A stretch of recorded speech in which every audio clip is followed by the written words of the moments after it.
What's up? What's up, kid? What's up, you Mr. Yin Yang? So Mr. YinYang and I were thinking. Were we? What were we thinking about?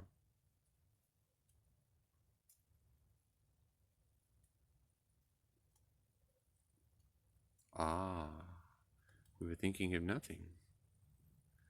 When you think of nothing, well, it's not that you're not thinking of anything. It's just that you're only thinking of right now. And so that way the traumas from yesterday or the what ifs of tomorrow aren't bothering you right now. Because how many what ifs of tomorrow have not even ever happened except in your mind? And so if we're suffering what our mind is doing, we should learn to manage our mind.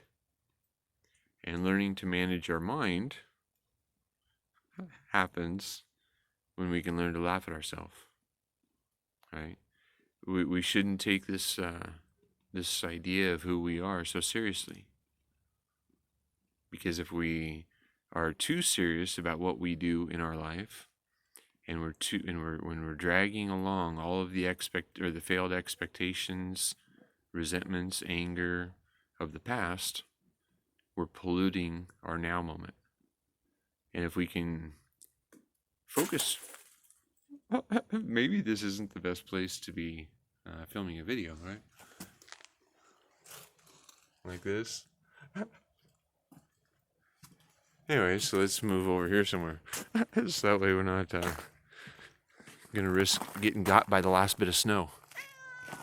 What? What, mister?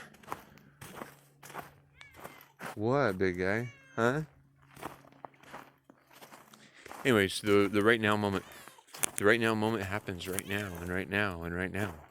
And the more conscious you can be to that moment, the better choices that you're going to make in your life. Oh, you want food, don't you? Come on, let's go do that. And so, like, if I can only make choices and actions right now that are toward what I want to see being done, then I should make them in a way that I like to make them, right? And so if I make them in you've still got food, dude. Yeah, you've still got food. Crazy. So the way I like to make my decisions is towards health, happiness, peace, and abundance. And although I can only control my peace and my health and my happiness, if I'm doing it in a way that other people are like, wow, I like how he's living his life. He looks happy. He looks healthy. He looks peaceful. And if you look around a little bit, I'm abundant. I'm abundant in things that I've wanted to acquire, right? And a lot of them, they come to you at like a yard sale or something for a fraction of the price. Abundance can happen in all sorts of ways. And sometimes we don't even need much to feel abundant. I mean, I feel abundant when I have a backpack, full of some warm clothes and the ability of going and doing what I want to do. And, and you lack in abundance if you don't have a blanket warm enough to keep you warm at night, right? And there's people that are starving. Ow! What are you doing, crazy ass? Okay, so I'm like 6 foot tall, a little bit more. This guy just jumped up to my shoulders. So, yeah, that's what happens when the cat is a real cat.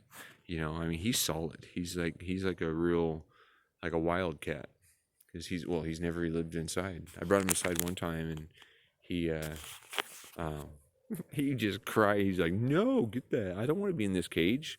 What are you talking about? I don't want to be in a cage.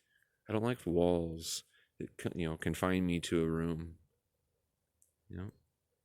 He goes out and he hunts, and he just runs around. He acts like a little like a tiger or a lion out here in the desert. I'm creating an oasis here, and he likes to hang out. He's like, wow. He says there's mice and there's birds, and sometimes there's kibble, and and human food that's left over. But I mean, a real animal, they don't get sick either. I've never seen this guy sick. He eats healthy. He's active. He has an active lifestyle. He doesn't have any stress. And the stress is the opposite of being at ease. And if you're stressed, that means you're in dis-ease. And if you're in stress long enough, the dis-ease of the mind becomes a disease of the body. So anyway, I guess I've talked long enough. Have a good day.